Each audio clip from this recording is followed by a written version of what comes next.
वंदितो सर्वसिद्धे ध्रुवममलमणोभमं गतिं पत्ते वोच्छामि समय पाहुण विणुमो सुध केवली बड़िदम। पंच परमेष्ठी भगवान की जय। 3 गाथाएं हो रही हैं, 426, 27, 28। इस तरह कुल गाथा हो जाएंगी 15। एक साथ आचार्य ने लिखी हैं। और आचार्य ने इसमें क्या बताया है? ये बताया है ज्ञान जीव का गुण है, ज्ञान जानता है, अन्य द्रव्य नहीं जानते, क्योंकि अन्य द्रव्य के पास ज्ञान नहीं, इसलिए अन्य द्रव्य ज्ञान रूप परिणमन नहीं कर सकते। आइए गाथा नंबर 426 देखते हैं। अजवसाणं नाणं णहवदिजम्मा अचेदनं नित्यं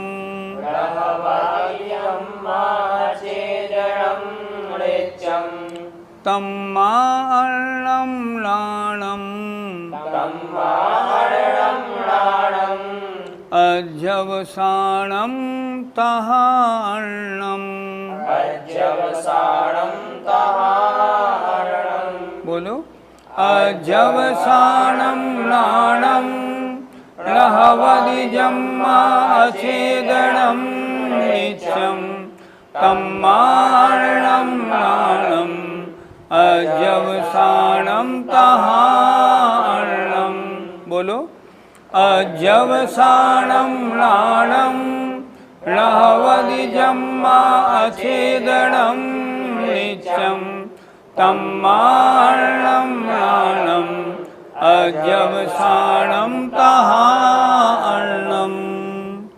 गाथा का अर्थ पे ध्यान दीजिए। अजवसाणं अध्यवसान, नाणं णहवदि ज्ञान नहीं होता है, जम्मा क्योंकि अध्यवसान क्या है? नित्यम अचेदनम, नित्य माने हमेशा अचेतन है।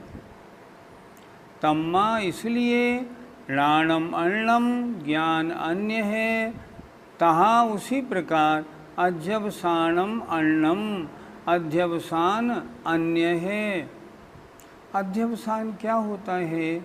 आत्मा के जो राग द्वेष रूप संकल्प विकल्प होते हैं ना, उन्हें कहते हैं अध्यवसान। हमारे और आपकी आत्मा में जो राग द्वेष रूप परिणाम, ये करना, ये धरना, वो उठाना, वो रखना, इस तरह के जितने विचार आते हैं, आत्मा में होने वाले विचारों की परिणामों की श्रृंखला, उसका नाम अध्यवसान है। यहाँ आचार्य कह रहे हैं ये अध्यवसान भी ज्ञान नहीं है। क्यों? ये जानते नहीं, अचेतन है, इस कारण। देखें जरा। अध्यवसानम नाणम न हवदि, अध्यवसान ज्ञान नहीं होता है। क्यों? क्योंकि अचेतन है। अध्यवसान जानते नहीं। और नित्य अचेतन है, कभी चेतन कभी अचेतन, ऐसा भी नहीं। तम्मा इसलिए, राणम अर्णम ज्ञान अन्य है, अध्यवसानम तहा अर्णम तथा अध्यवसान अन्य है। ज्ञान अलग, अध्यवसान अलग। ज्ञान जानता है, अध्यवसान जानते नहीं। अर्थ देखें, अध्यवसान और ज्ञान एक नहीं है, क्योंकि अध्यवसान नित्य अचेतन है, जड़ है, इसलिए ज्ञान भिन्न वस्तु है और अध्यवसान उससे भिन्न वस्तु है, ऐसा जिन भगवान कहते हैं। पंडित जी, अध्यवसान क्या होता है?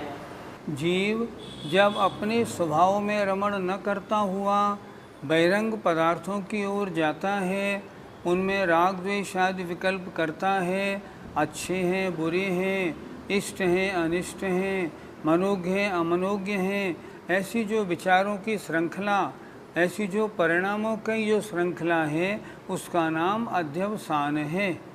अध्यवसान हमारे और आप में निरंतर होते रहते हैं। कौन करता है? आत्मा ही तो करता है। जब आत्मा अध्यवसान का करने वाला है तो अध्यवसान जीव क्यों नहीं है?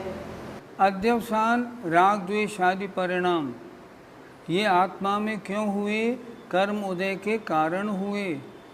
क्या ये आत्मा के स्वभाव है? नहीं, आत्मा के स्वभाव नहीं।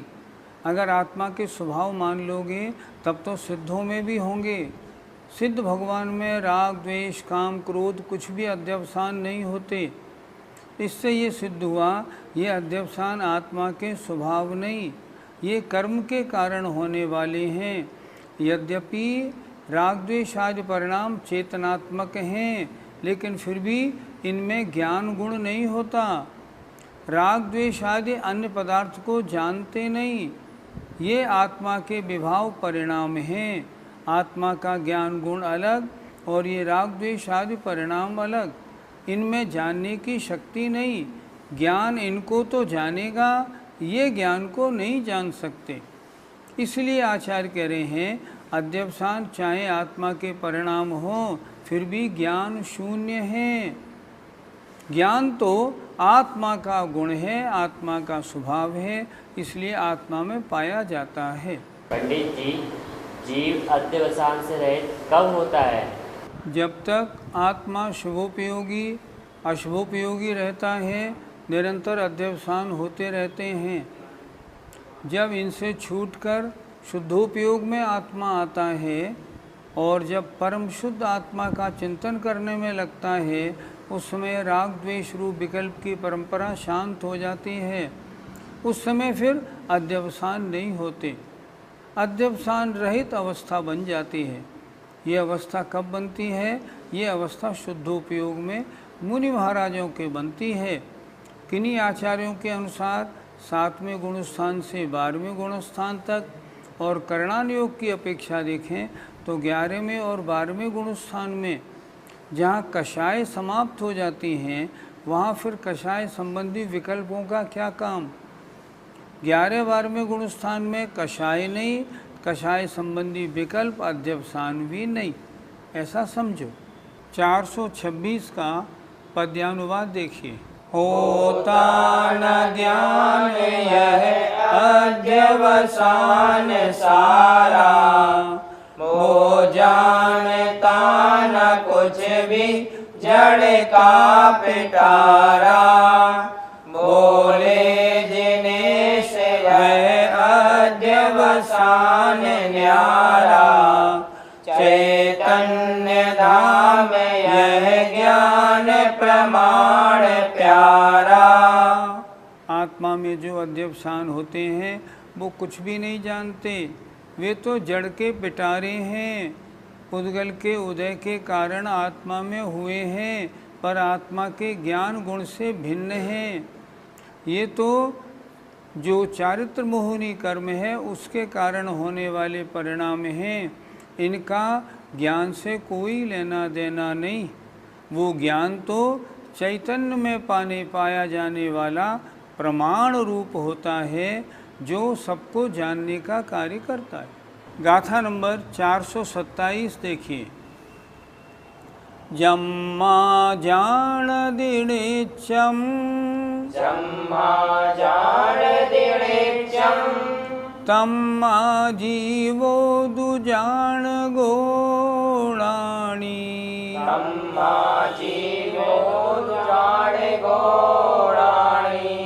प्राणं च जायणादो, प्राणं च जायणादो, प्राणं च जाणयादो, प्राणं च जाणयादो। अवदिरितं मुनेदवम्, अवदिरितं बोलो। जम्मा जान दिनेचम तम्मा जीवो दुजान गोराणी प्राणम च जान यादो अवधिरे तमुणे दब्बम। बोलो। जम्मा जान दिनेचम तम्मा जीवो दुजान गोराणी प्राणम च जान यादो अवधिरे तमुणे दवम। शब्दार्थ देखें। अभी तक पिछली ज्ञानशालाओं में ये चर्चा हुई थी, ये ज्ञान नहीं है, ये जीव नहीं है, इनका काम जानना नहीं है। अब बता रहे हैं ये जानना किसका काम है, उसको इस गाथा में बता रहे हैं। जम्मा क्योंकि नित्यम जानदी नित्य जानता है। कौन? जीवो जीव।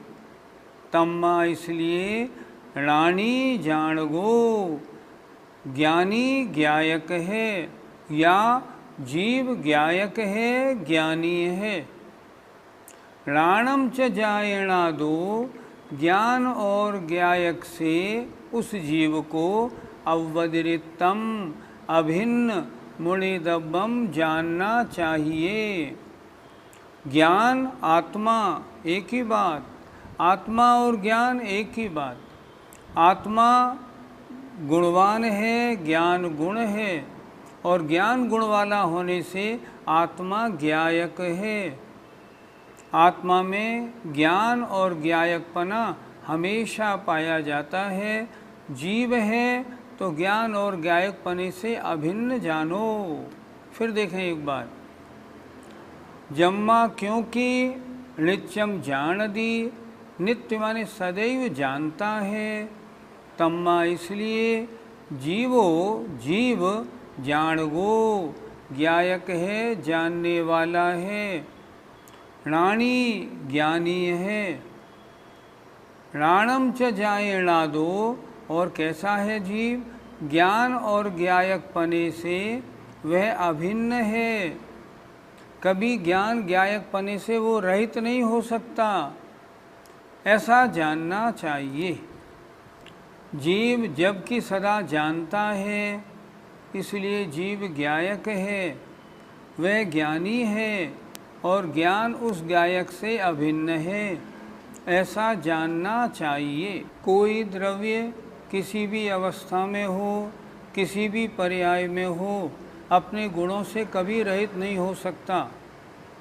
ज्ञान जीव का गुण है। अब जीव चाहे आत्मा सिद्ध पर्याय को प्राप्त करे या निगोदिया पर्याय में रहे, पेड़ पौधा बन जाए या वायु रूप में पैदा हो जाए, किसी रूप में आत्मा रहे, लेकिन उसका ज्ञान गुण और ज्ञायकपना हमेशा रहेगा। गुण ज्ञान से अलग होता नहीं और ज्ञान गुण से अलग होता नहीं। जीव कभी गुणों से अलग नहीं हो सकता। ज्ञान है तो जीव है, जीव है तो ज्ञान है। अब पर्याय चाहे निगोदिया की हो, चाहे एक इंद्री की हो, चाहे सिद्ध भगवान की हो, ज्ञान और ज्ञायकपना हमेशा पाया जाता है। उससे रहित जीव कभी नहीं हो सकता। 427 का पद्यानुवाद देखिए। है जानता सतत जीव अतः प्रमाणी, है शुद्ध ज्ञान धन ज्ञायक पूर्ण ज्ञानी, होता न ज्ञान उस ज्ञायक से निराला, जैसा अनन्य इस दीपक से उजाला। ज्ञान और ज्ञायक की क्या दशा है, कितने सुंदर उदाहरण से समझाई है। क्या दीपक से प्रकाश कभी अलग हो सकता है? कभी नहीं। प्रकाश है तो दीपक है, दीपक है तो प्रकाश है। उसी तरह ज्ञान कभी ज्ञायक से अलग नहीं हो सकता। ज्ञायक होगा तो ज्ञान होगा ही। ज्ञायक माने जानने वाला कौन? आत्मा। आत्मा ऊपर एक शब्द दिया है प्रमाणी, प्रमाणी माने जानने वाला, प्रमाणी है अर्थात निरंतर जानता है, इसलिए वह ज्ञान वाला है। उसका शुद्ध ज्ञान ही धन है। वो जानने वाला है और स्वभाव से पूर्ण ज्ञानी है।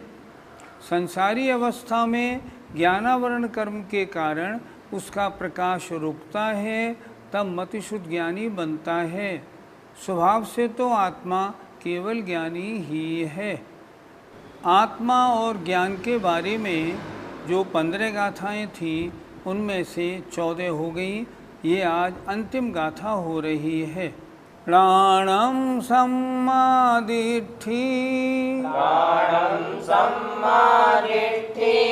दुसंजमं सुत्तमंगपूवगयम्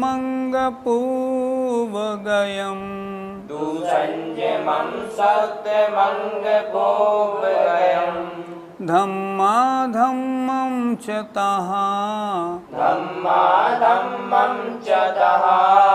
पव्वजम् अम्बुवेन्ति बुहा पव्वजम् अम्बुवेन्ति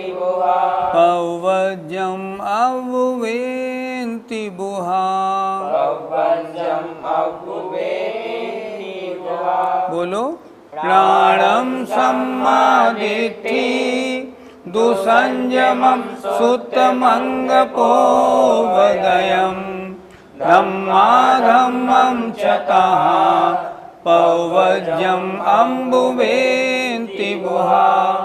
प्राणं सम्मादिष्ठि दुसंजमं सुत्तमंगपोवगयम् धम्माधम्मं च तः पव्वजम् अम्बुवेन्ति बुहा।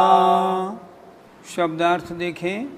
प्राणम ज्ञान ही, सम्मादिष्ठि सम्यक दृष्टि है, दुसंजमम संयम है, सुत्तम अंग पूर्वगयम अंग पूर्वगत सूत्र है।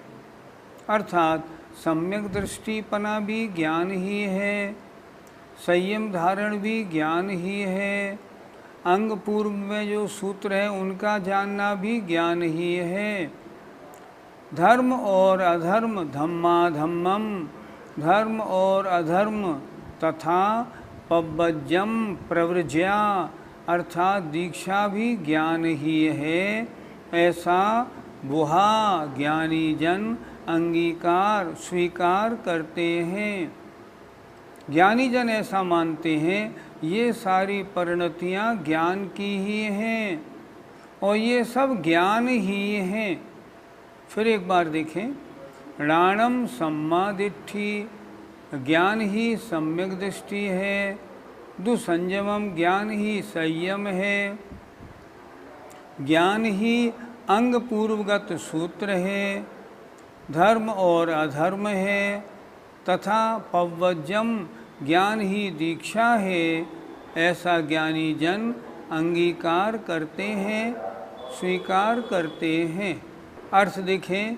इसलिए ज्ञान ही सम्यक दृष्टि है, ज्ञान ही संयम है, ज्ञान ही अंग पूर्वगत है, सूत्र है, और धर्म और अधर्म ज्ञान ही है, दीक्षा भी ज्ञान ही है।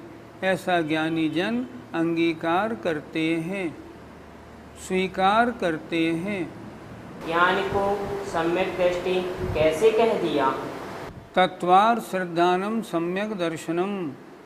जो आत्मा 7 तत्वों का अपने आत्मा का यथार्थ श्रद्धान करता है वह सम्यक दर्शन है, आत्मा सम्यक दृष्टि है।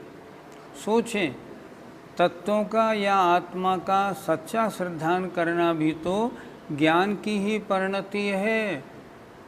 आत्मा 7 तत्वों के बारे में जैसा का तैसा मानने लगे, क्या ये ज्ञान का परिणमन नहीं? ये ज्ञान का ही तो परिणमन है। इसलिए सच्ची दृष्टि क्या है, सम्यक दृष्टि क्या है? ये भी ज्ञान का परिणमन ही है। अगर आत्मा में से ज्ञान गुण निकाल लें तो फिर सब अजीब गुण रह जाएंगे। इसलिए सम्यक दर्शन सच्चा श्रद्धान होना भी ज्ञान का परिणमन है। पंडित जी, संयम को ज्ञान क्यों बताया? संयम दो प्रकार का, इंद्रिय संयम और प्राणी संयम। 5 इंद्रिय और मन को वश में रखना, 6 काय के जीवों की रक्षा करना, इसका नाम संयम है। तो 5 इंद्रियों को मैं वश में रखूं या 6 काय के जीवों की रक्षा करूं, ये भी तो ज्ञान का ही परिणमन है। मुझे इन जीवों की रक्षा करनी है, मुझे इंद्रियों मन को वश में रखना है, ये ज्ञान नहीं तो किसका परिणमन है? जब ज्ञान का इस रूप परिणमन होता है तब संयम या चारित्र कहलाता है। इसलिए संयम भी ज्ञान ही है। ज्ञान से रहित संयम कुछ भी नहीं है। धर्म और अधर्म को ज्ञान कैसे कहा? यह कार्य धर्म अर्थात पुण्य रूप है, यह कार्य अधर्म अर्थात पाप रूप है, ये भी तो ज्ञान का परिणमन है। ज्ञान से ही तो आत्मा जानता है कि ये हेय है, ये उपादेय है, ये करने योग्य है, ये करने योग्य नहीं है। सुबह से शाम तक हमारी आत्मा बोलती है ये कार्य करो, तब हम उस कार्य को करते हैं, तो ये भी तो ज्ञान गुण का ही परिणमन हुआ। इसलिए पुण्य और पाप रूप परिणमन होना भी ज्ञान का ही परिणमन है। पंडित जी, दीक्षा को ज्ञान का परिणमन कैसे माना जाए? मुझे राग द्वेष रूप इच्छाओं का निरोध करना है, मुझे इनसे हट करके अपनी आत्मा में आना है, ये किसका परिणमन है? अगर आत्मा ऐसा जानेगा नहीं, ज्ञान गुण का परिणमन ऐसा नहीं होगा, तो इच्छाओं का निरोध कैसे होगा? मैं किस प्रकार इच्छाओं का निरोध करूं? कैसे इच्छाओं का निरोध किया जाता है? ये ज्ञान का ही तो परिणमन है। इसलिए आचार्यों ने प्रवृज्या माने इच्छा निरोध, मुझे इनसे बचना है, यही तो दीक्षा है। और ये दीक्षा ज्ञान का परिणमन है। ज्ञानी अपने मन में सोचता है मैंने मुनि दीक्षा धारण की है तो ये कार्य करने हैं, ये कार्य नहीं करने हैं, ये ज्ञान का ही तो परिणमन हुआ। इसलिए दीक्षा भी ज्ञान का ही परिणमन है, दीक्षा भी ज्ञान ही है। गाथा 428 का पद्यानुवाद। विज्ञान संयम सुदर्शन है सुहाता, ओ द्वादशांग श्रुत पूर्ण वही कहाता। विज्ञान साधुपन धर्म अधर्म भी है, ऐसा सदैव कहते बुध ये सभी है।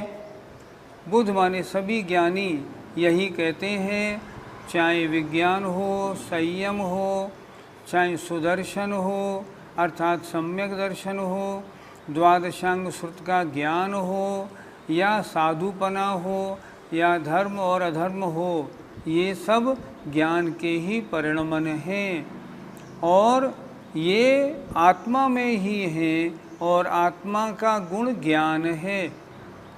इसलिए संयम आदि सम्यक दर्शन आदि को ज्ञान कहा है। जय जिनेंद्र।